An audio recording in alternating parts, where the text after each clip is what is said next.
In the aftermath of their forbidden love, the king and Nia face a world that wants to tear them apart.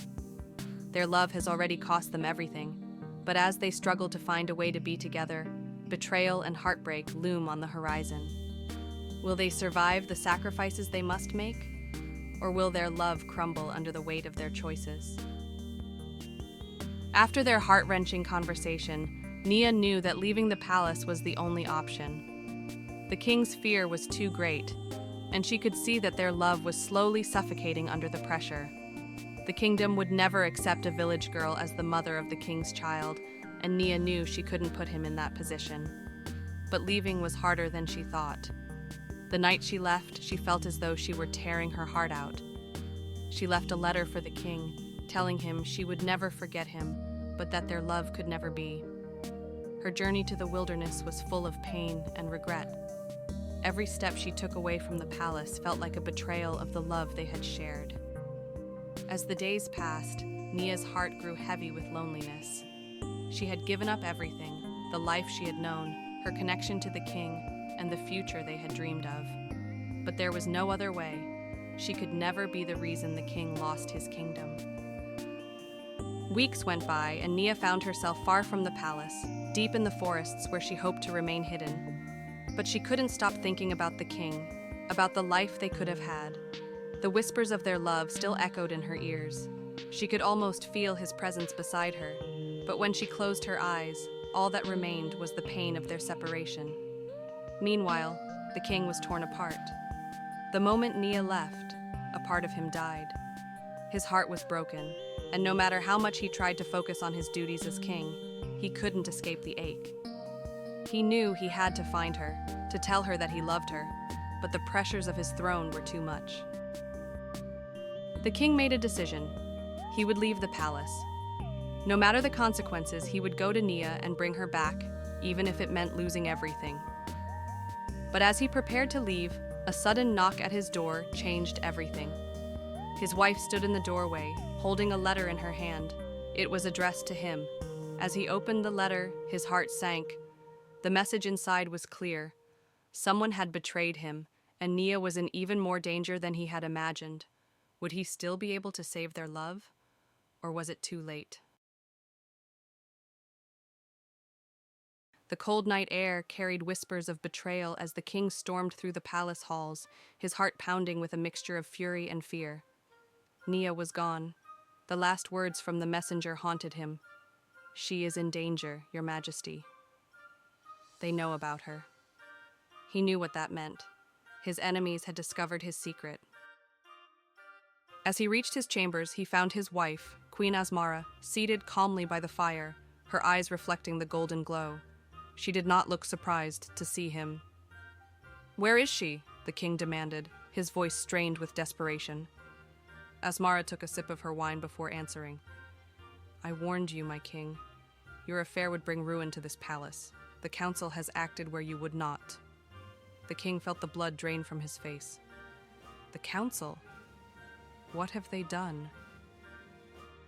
She finally met his gaze, her expression unreadable.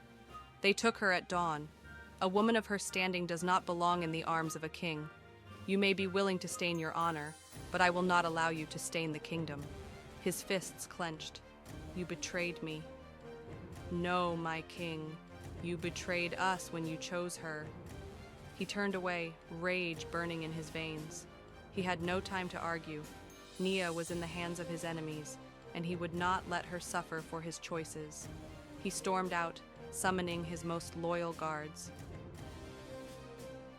The dungeon was hidden beneath the council's chambers, a dark and airless place where traitors were left to wither. The king had never imagined Nia would be brought here. As he approached the heavy iron door, his breath came fast. The guards stationed outside moved to stop him, but with a single deadly glare, they hesitated. "Open it," he ordered. With a reluctant nod, one of the men turned the key, and the door groaned open. Inside, Nia sat on the cold stone floor, her dress torn, her wrists bound. Her eyes lifted to his, and despite the suffering she had endured, there was still warmth in them. "My king." He fell to his knees before her, cupping her face with trembling hands. I swear, I will get you out of here. She shook her head weakly. It's too late. They have already sentenced me. At dawn, I am to be executed. His breath hitched. Number, I won't allow it. But before he could say more, a sharp cry of pain escaped her lips. The king's eyes widened in horror. Nia was in labor.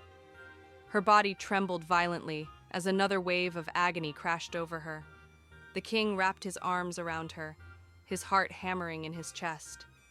His child, his heir, was coming into this world under the cruelest of circumstances. The dungeon reeked of dampness and suffering, but as the hours stretched on, it became a sacred space of pain and creation. Nia screamed, her nails digging into the king's arms. She was exhausted, her body weakened from captivity, but she refused to give in. By the time the cries of a newborn echoed through the chamber, the king felt a mixture of awe and anguish. He held their child, a fragile, beautiful girl, in his arms, her tiny body trembling against the cold. His daughter was born in chains. But as he turned to see Nia lying still, her body pale and unmoving, rage exploded in his chest. They had left her to suffer. They had left his child to die before she could even live. A storm brewed inside him. The door to the dungeon burst open, revealing the council's executioners. But the king was no longer just a king. He was a father, and no man would take what was his.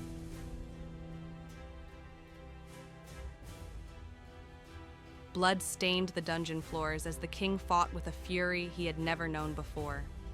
The guards, though many, were no match for a warrior king protecting his own. His blade cut through the first man, the second, and then the third, his mind consumed by a single purpose: getting Nia and their daughter to safety. Nia, weak from childbirth, clutched their newborn daughter to her chest, her breath ragged. She knew she had little strength left, but she would not let them take her child. Not now. Not ever. "My king, go!" she gasped as another contraction racked her body. She was still bleeding, and she knew the danger that meant. "I'm not leaving without you," he shouted back, his sword clashing with another opponent. The dungeon was in chaos. Some guards were loyal to the council, others to the king. The air was thick with the metallic scent of blood and the cries of the wounded. The king struck down the last man in his way and grabbed Nia, lifting her into his arms as she held their daughter tightly. They ran. Through dark tunnels, through hidden passages known only to kings and spies, they fled. The king's heart pounded in his chest as he heard the alarms sounding above. They were being hunted, but he would die before he let them be caught. The moon hung high in the sky as the king, Nia, and their newborn daughter pushed through the dense jungle beyond the palace walls. The echoes of their pursuers' voices grew distant, but the threat was far from gone. Nia was fading fast. Blood loss made her steps unsteady, and the child in her arms whimpered softly. "We need to rest," the king said, his voice gentle but firm. "We can't stop," Nia whispered. "They will find us." Ahead, a hidden rebel stronghold came into view. Old allies of the king, outlaws cast from the kingdom, now stood ready to help their fallen ruler. But the council's army was closing in. As dawn broke, the king stood at the gates, sword in hand, as the council's forces descended. His people, the rebels, and all who still believed in him stood at his side. The battle that followed was fierce, a war between betrayal and love, between power and sacrifice. In the end, the king stood victorious, but at great cost. The kingdom was his no longer. He was now a king without a throne. He turned to Nia, their daughter sleeping in her arms. "Where do we go now?" she asked. The king took her hand, pressing a kiss to it. "Anywhere," he whispered, "as long as we're together." And with that, they vanished into legend, never seen again, but remembered forever in the whispers of the wind and the songs of the elders. If this story touched you, don't just leave. Be part of something bigger. Subscribe now and turn on notifications so you never miss another powerful story like this. Your support helps us keep bringing you deep, meaningful stories that connect us all. So hit that subscribe button, drop a comment, and share this with someone who needs to hear it. Let's keep these stories alive. See you in the next one.